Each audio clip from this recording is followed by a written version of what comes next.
Downtown Fargo, where culture, creativity, and community collide. You've heard the headlines. Now hear what's really happening.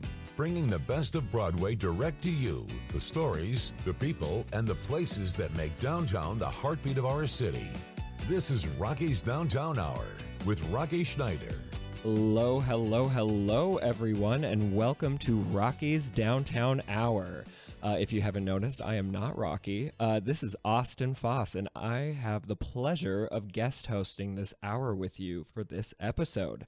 I am the North Dakota State Representative for District 44, and so that would be downtown and North Fargo. So I've called downtown home for almost a decade now, and I've served as both the Downtown Neighborhood Association chair and the Downtown Community Partnership on their board. I'm so excited to be here today. I love downtown. I love living there. I love, going to all the events there. I love everything about it. It's truly where I live and where I've decided to live, since living in Fargo. And, I don't think many people realize that, not only is downtown the region's like leading art, food, and entertainment destination, but it's also a thriving neighborhood. More than 5,000 people live here now. And, along with the thousands more that come every day to work. They meet friends, and, they take part in, all the things that are happening. So, getting right into it, some people, they've told me that they're worried about safety downtown, right? And I want to acknowledge that right away, because, I want to acknowledge that those feelings are real. Your perception matters, and because it shapes how people experience a place. And, I also want to acknowledge, the horrific tragedies that, have happened in my neighborhood recently. And I would encourage anybody who hadn't listened to last week's episode. I think it was a fantastic episode talking about those situations. And it was a very nuanced conversation about, community and belonging, and how we've really lost that in society, and how that really affects our community psyche, and not only our community, but, especially our youth.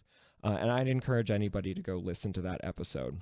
But acknowledging that, at the same time, the reality is that downtown still remains a safe and welcoming place for everyone, residents, visitors, and businesses alike. Like any urban area, we have our challenges, and it's part of what makes downtown unique. But what also makes it unique is that everyone who spends time here is our neighbor. Sometimes that means encountering people who are different from us, or, who make us feel uncertain. But, those interactions are part of what make our urban neighborhood vibrant and human. The energy here is real. And I think so are the opportunities. If you haven't been to downtown lately, you might be surprised at how much it has grown. It is incredible. I've been here for almost 10 years. Where it was at, when I was going to NDSU and going to classes downtown, from where it is now, is night and day difference. It's truly incredible, and there's new developments on the way. We have more housing, like the Avery Project, which we'll get into a little bit later with our guest. And, in the Lashkowitz Riverfront project as well, there's more retail coming, there's more public spaces coming, there's a lot happening, and it brings people downtown. We've just had the street fair, which was incredibly, it was incredible for our neighborhood. It was so successful. And, we've had the Red River markets and live music in the streets, and there's so much more to come. One event that I'd love to shout out right now is on August 23rd. There's actually a lemonade crawl. So the DCP is putting that on. For those of you who have been to the Coffee and Cocoa Crawl, that's in February, this is, same idea. There's going to be 20 plus businesses serving lemonade, iced tea, chai, and, other summery drinks. And, I love the Coffee and Cocoa Crawl event. Like I try and go every single year, and so many people go to that. It sells out quickly.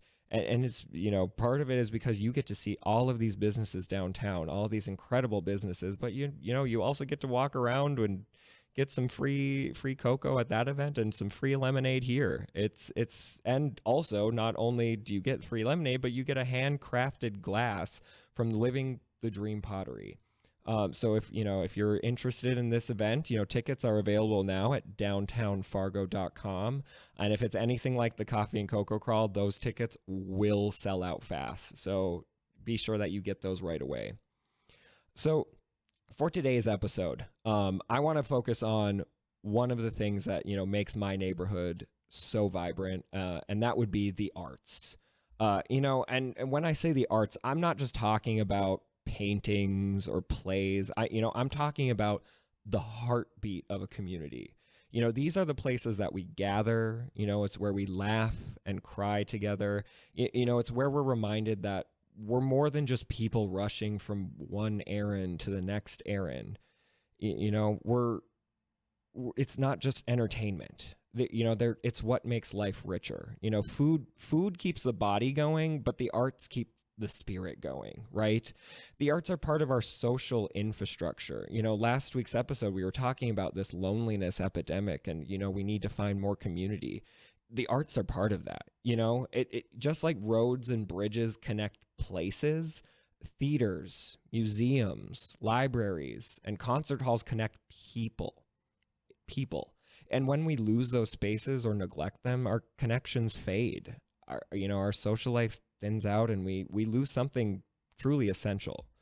The arts aren't just good for the soul; they're good for the wallet too, right? A night at the Fargo Theatre often means dinner downtown. Maybe a hotel stay, maybe shopping. The same goes for a play at the Fargo-Moorhead Community Theatre, or a visit to the Plains Art Museum. Every ticket bought fuels a ripple effect that boosts restaurants, retails, transportation, and more. And yet, in so many places, the arts are under attack. There are funding cuts, political fights, accusation that, they're unnecessary or elitist. And the truth is, the arts have always made some people uncomfortable, right? They make us think, they make us question, they make us feel. But, when we lose them, we lose our ability to imagine a better future for us all. The arts just aren't an extra for when times are good. They are what makes times good, right? They're the reason people visit downtown, especially, and any of our communities. They're the reason that people move to and stay in a city. They're the glue that holds communities together and the sparks that keeps them alive. And in Fargo-Moorhead, we're lucky. We got institutions like the Fargo Theatre, the FMCT, and the Plains Art Museum. They don't just serve this community, but they truly define it.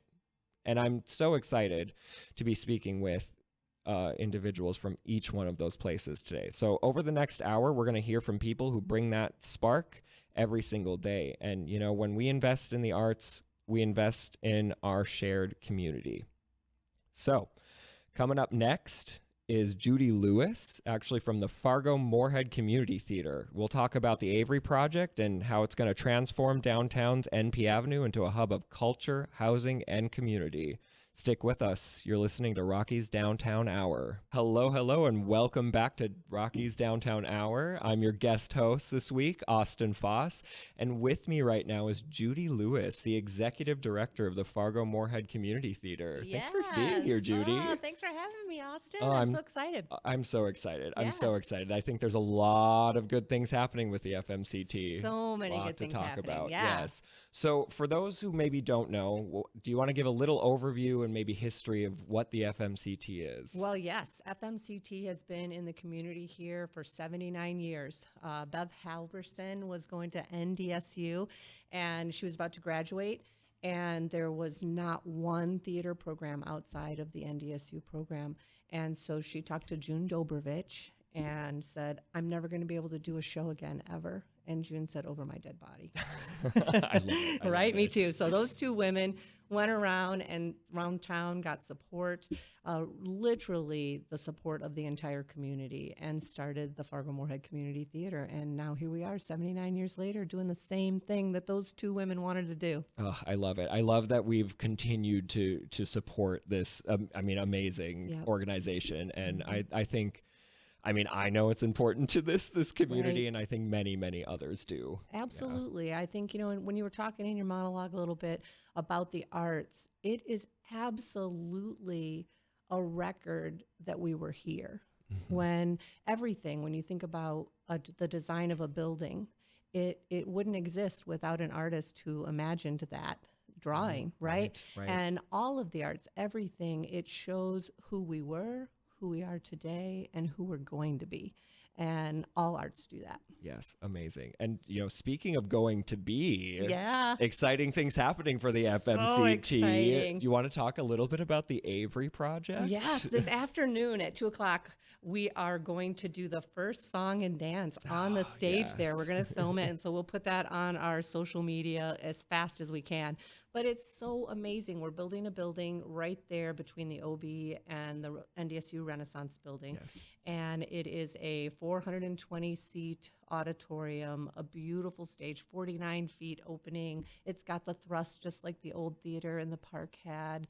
And it's going to be a place for the whole community to make art on. Oh, amazing. Yeah. I mean, again, going to NDSU, I was going to Renaissance Hall always, and, we always saw that large parking lot next to it, and just the possibilities, right, Yep. were endless. And now that it's actually happening, it's so exciting. It's so beautiful. It's so exciting. It's so cool. And that there's a little space right between NDSU's building and our new building, and there'll be a little patio out there. We're hoping the students from NDSU will do lots of stuff on that patio. Oh, I love it. Me Yeah, too. I love it. Yeah. So it's not even just, the downtown community, NDSU community, Yep.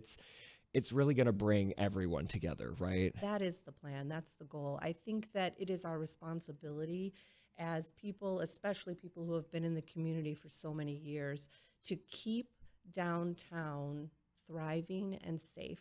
Like absolutely many generations of people coming every day to our building with education, with theater rehearsals. We have people, it's a revolving door. Like over at the Comst where we are right now, this last year we engaged 53,000 people in that building, right? That's a lot of people. That's a lot of people. And that traffic, that people being there, it's a claim, it's a stake, it's an ownership. It is this space is ours. And if we have that, that's the start. That is the foundation of keeping and growing a thriving and healthy and safe downtown. Oh, I love it. I love it. Yeah.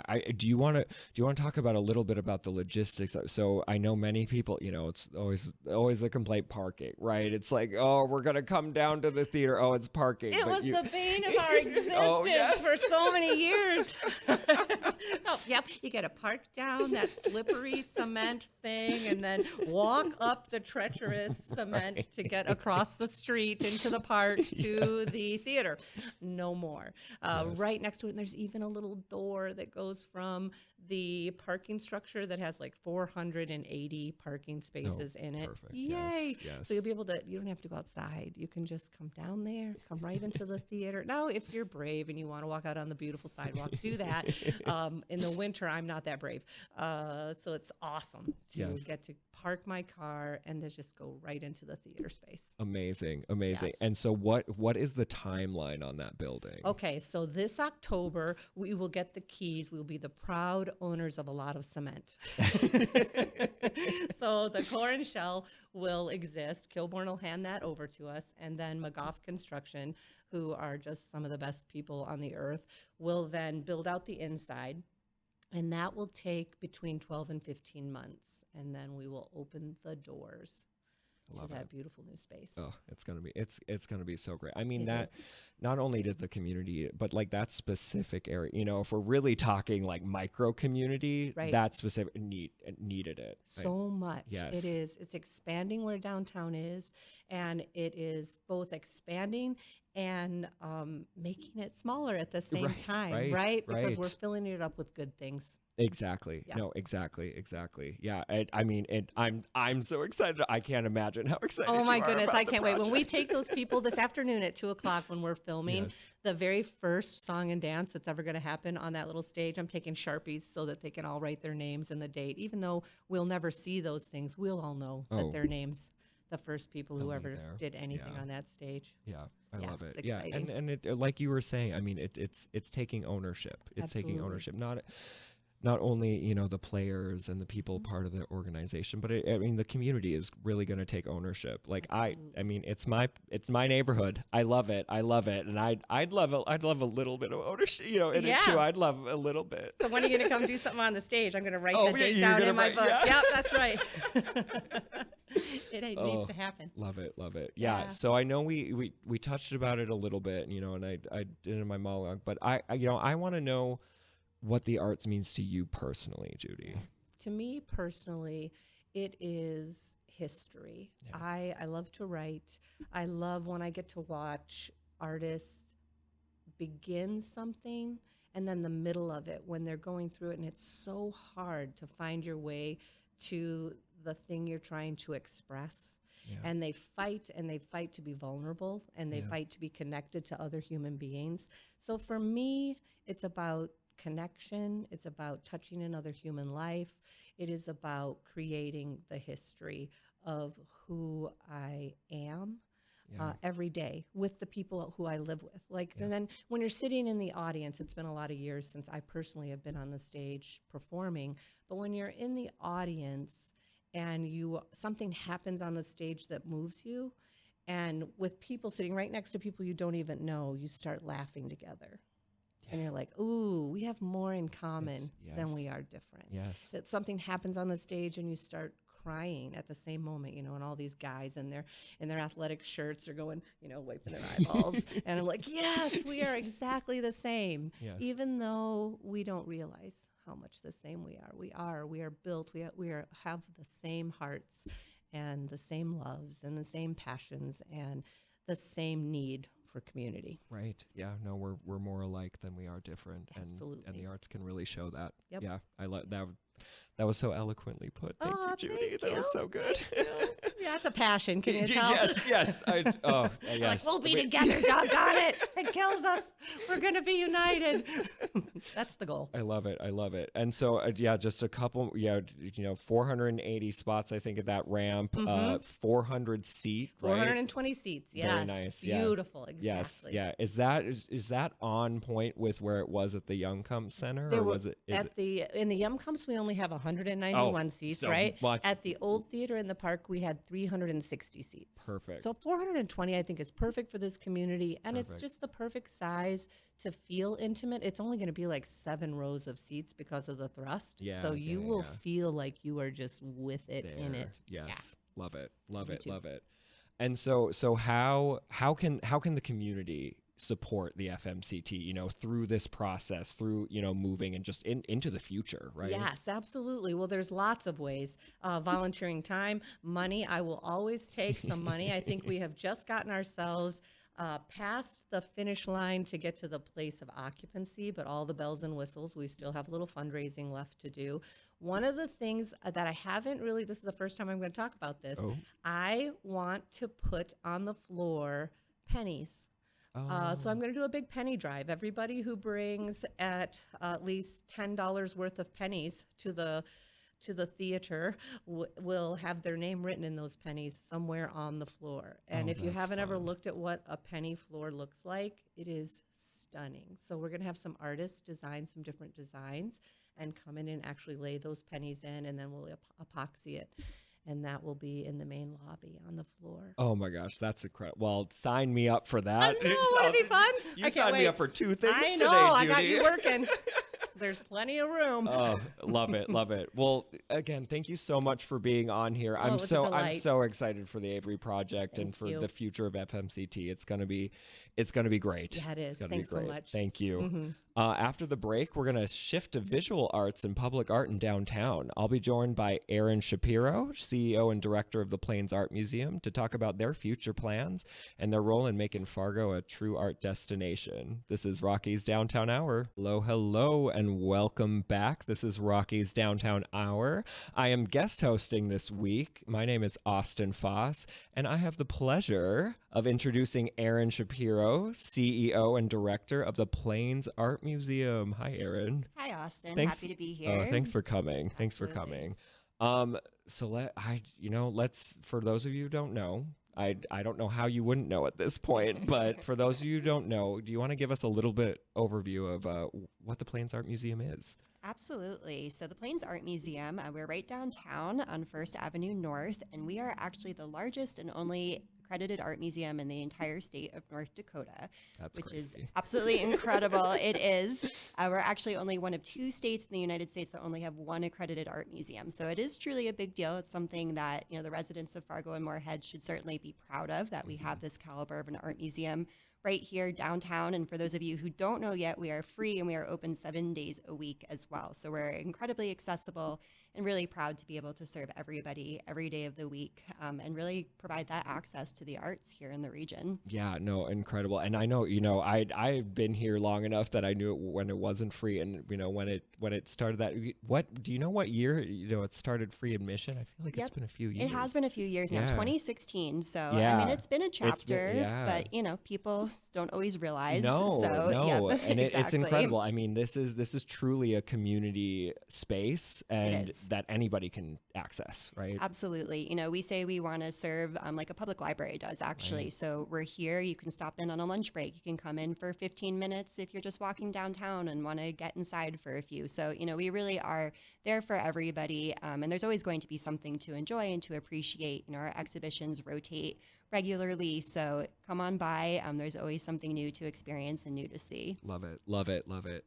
So super exciting things happening for the future. Absolutely. Do you want to talk a little bit about the Connections Project? I would love to. So the Connections Project is a large campaign that Plains has undertaken. It's actually the largest capital campaign in the history of the museum. So for those who have been following our history, we moved into our downtown location in 1997. We're in the old International Harvester Warehouse building. Gorgeous building. It's a gorgeous building, historical, actually considered one of the best historical adaptations of a building in the region, which is incredible. So wood beams, it's used actually as a warehouse and a showroom for tractors and agricultural equipment. So it's got a really wonderful and interesting history. The museum was retrofitted and outfitted to be an accredited museum in the 90s, which I really appreciate the vision of the board and the director back in that time period, because it certainly served us very well.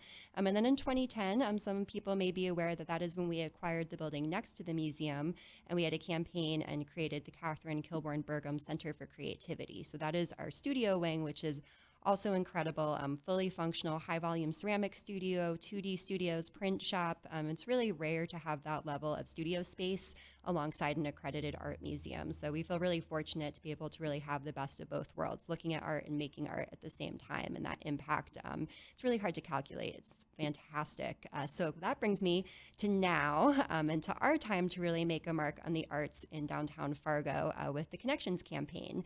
So this was a campaign that was actually started pre-COVID. So as you can all imagine, not the best time to kick off a campaign. So it was paused during the height of the pandemic. And then when I came on board about 2 years ago, we really started to talk about, what does the future of the museum look like? We knew we had some work we needed to do on, the fun things like deferred maintenance, updating elevators, updating HVAC systems. We're getting a new chiller in next week. All the fun stuff. All the glorious stuff. All the glorious stuff, all the things sort of behind the scenes, and obviously really important for accreditation. But we do have the flashy fun things as well that are really going to really change the landscape for the visual arts in downtown Fargo. Because really the cornerstone of the campaign is a new welcome center.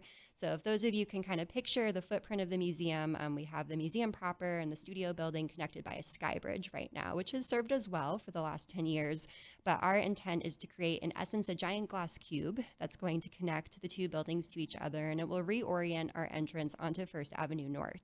And what that means is for the folks who are driving down from Broadway, going to Bruhala or to other parts of the area, they're going to see art right from the street view, because we'll be able to program that glass cube, if you will, and have really fantastic large-scale pieces. We'll be able to light it up, illuminate it. It's really going to make it clear that this is an art museum, and we'll be able to share the art, even if you're not in the building. And I think that's going to really change the landscape downtown. What is also a major cornerstone of the campaign is our collection storage area. So this is something I'm personally really passionate about and love to share more about with people, because not everybody realizes that Plains is a collecting institution.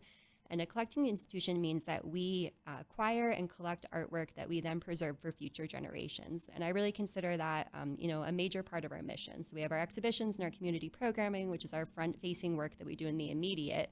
But collections are really the piece of the work we do that's going to outlast all of us.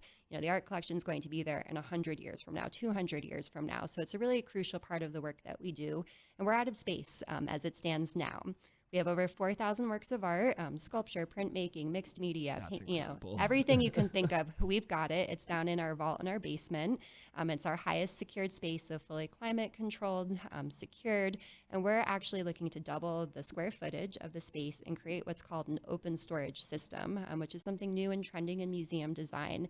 And in essence, it means we're going to be putting up a giant glass wall in front of collection storage so we can bring down school groups and donors and visitors to look into collection storage and really understand the work that we're doing to preserve and archive artwork from the region and beyond for future generations. Almost creating another gallery, right? Exactly. Yep, that is the intent. So it'll be viewed because we show maybe 1% of our permanent collection at any given point. It's a very, very, very small percentage. And so this just, again, it expands access. And that's a word that you'll hear us use a lot with the campaign is access for everybody, really allowing people to understand the inner workings of the museum, to see the art from the street and really have more of that immersive experience. And we're really fortunate to have two incredible architecture firms that we're working with. Olsen Kundig out of Seattle is our design architect, and they're known to be one of the best designers in the museum field, worldwide. And they actually just did a big renovation of the Seattle Space Needle. So they are a big deal. We're really excited to work with them. And then we're also working with JLG, which many of you know because they're local here in Fargo, and they're absolutely incredible as well, and heading up several large cultural projects here in the region. So really excited to work with both of them. And then Mortensen Construction as well as our construction manager at risk, and also really happy to have Austin yourself on our steering committee. We love it. Yes, I love being a part of that community. I love being a part of that process. It's exciting. It's really exciting. I mean, it's not just for the museum, but for the community as a whole. Absolutely. Downtown is, going to benefit greatly from this project, I think. And like you said, it's a space for everyone, right? It's a space for everyone within the community, and I think this is only going to enhance it. Absolutely. And I think, the arts are such a cornerstone of the community here in Fargo-Moorhead. It's one of the things I've been impressed about, relocating to the community and to this area is that commitment to the arts here. And we also attract people from outside the region too, which is something we do talk quite a bit about. And in fact, Visit Fargo-Moorhead recently just gifted the museum $510,000 towards this capital campaign because they see that we bring in tourists from outside of the area and they come specifically to the museum to see the exhibitions and the work that we're doing. And in fact, almost 40% of our visitors are from out of state. So we're also a draw for folks who are traveling, whether it's for a sporting event or coming, to do all 50 states and checking off North Dakota. We're certainly an attraction for that as well. So, we feel really, fortunate to be able to contribute to tourism and to the economic sector in downtown also. Amazing. So talking a little bit more about, that connection space, and you brought out that, maybe it's sculpture as well within the public realm. I know you and I had talked, have many conversations about, potentially a sculpture garden or sculpture walk within downtown.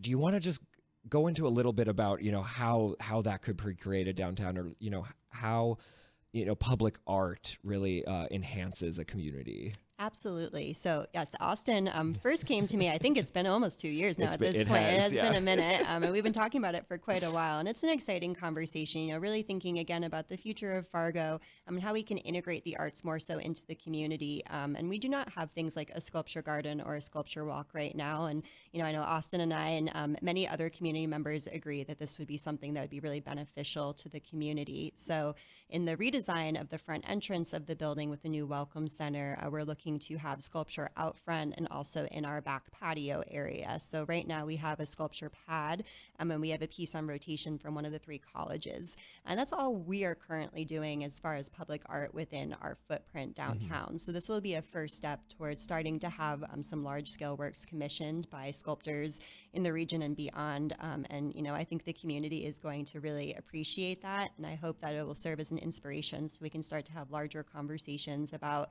a more permanent and expanded space somewhere else in the Fargo downtown region as well. Communities that do invest in the arts, you see the returns. I mean, it's 100%. The proof is right there when you Yes. take a look. It drives people downtown. It drives foot traffic. It just creates that sense of pride in the community. And I think even if you look around at the number of murals that have popped up in downtown Fargo too, things like this really move the needle forward for us and continue to make Fargo an attractive place for people to relocate to move their families to. So I'm really excited that the conversations are in the works, and I hope that we can continue to have them and push that agenda forward. For sure. Love it. Yeah. Well, thank you so much for being on here, Erin. Absolutely. Super excited things happening with the Plains Art Museum and, the community as a whole. I love it. Thank you so much, Austin. Thank you. Pleasure talking with you. You too. After the break, we'll turn to another downtown landmark, the Fargo Theatre. Joining me will be Amelia Harriger, Development and Engagement Manager, to talk about the theater is building towards a 100th anniversary and how you can be a part of the next century. You're listening to Rocky's Downtown Hour. Oh, hello, and welcome back to Rocky's Downtown Hour. I am your guest host this week, Austin Foss, and with me right now is Amelia Harriger, Development and Engagement Manager with the Fargo Theatre. Hi, Amelia. Hi. Thanks for being on here. Yeah, thank you for having me. I'm really excited to talk about the theater. Yes, I'm excited too. So the Fargo Theatre, I think everybody sees it, right? I mean, when you think of Fargo, you think of the marquee, right? Yeah. But it's more than just the marquee. Do you want to, talk a little bit about the theater just as a whole? True. I love, honestly, I'm really proud telling people that I get to work. I pretend that I work in the marquee, which isn't the truth, but I love describing the theater and being like, yeah, I work behind that building that, it shows up in pictures and artists make things about it. And I love being able to be a part of that iconography of Fargo. Yes. That gets included in a lot of local stuff. But what some people might not know is behind the scenes, we are an operating movie theater and we are a nonprofit as well. So we have a lot of movies, but we also do concerts, live shows, independent films, independent screenings, and of course our film festival. Right. And it's really just a venue for film and media primarily, but also we have the space to do live events and be a community space as well. We recently had the Pride Interfaith service at the theater, which I think is really important to have something like that there. Yes. Being on Broadway, being the big Fargo sign. Yes. I just really, I just feel proud. Oh, yes. Honestly, yeah. I love seeing when there is an event going on. In the theater, right? Just the people lining up on the sidewalk and the amount of energy that's in that Third and Broadway kind of intersect. Just it's palpable, right? Yeah, and getting to turn the marquee lights on when it's time to go is really fun. And we're really a small team. We describe ourselves as small and mighty, which I think is true. I myself recently came back to the area and am fairly new in this role, but I am constantly seeing every day how hard the team around me works. Emily Beck, the executive director, Nicole Larson, operations, Adam Roeder, our technical director, everyone, and the concessionists that come in. Everyone really believes in the theater, and everyone's super big film fans. So I love to see how everyone works together to put on film, which of course is my favorite collaborative art form. So so we also have a lot of mainstream films that come to the theater, like Superman or The Naked Gun is playing right now. But which is a fantastic movie. Exactly. Actually. Yep. I was showtime's this weekend. You could go. And we also have opening today actually is a film shot primarily in South Dakota. Oh, cool. The South Dakota Badlands called East of Wall. And I always enjoy when something from a studio that was made, or not even from a studio, but something that was made in this region, we get to play. We've also been the space for a lot of film debuts, openings, and just to uplift independent filmmakers is really, really important to us. Awesome. No, love it. So some exciting things happening for the theater. Next year is the 100th anniversary. 100, yeah. 100 years. You want to tell us a little bit about the centennial? Yes, the centennial. I'm so excited to be working in my role during the centennial. I mean, how lucky is that? Oh, yes. We just had the 25th anniversary of the Fargo Film Festival, and now we get to have the 100th anniversary of the Fargo Theatre as a whole. And I'm like, my God, what perfect timing. Oh, yes. So the Fargo Theatre opened March 15th, 1926, as a vaudeville theater, and over the past 100 years has gone through renovations, changing in programming. It once was in danger of being turned into a parking lot. Oh, I didn't even know that. Yeah, one. it was once. I mean, people just didn't know the future of it. I'm sure with a lot of arts places around the country as well. But we added a second smaller theater in 2009. It's been through a lot, and right now it's been restored to its original Art Deco appearance. Yeah. Which, so when you go to the theater, you can really get a sense like this is a place that has been around for a while. Right.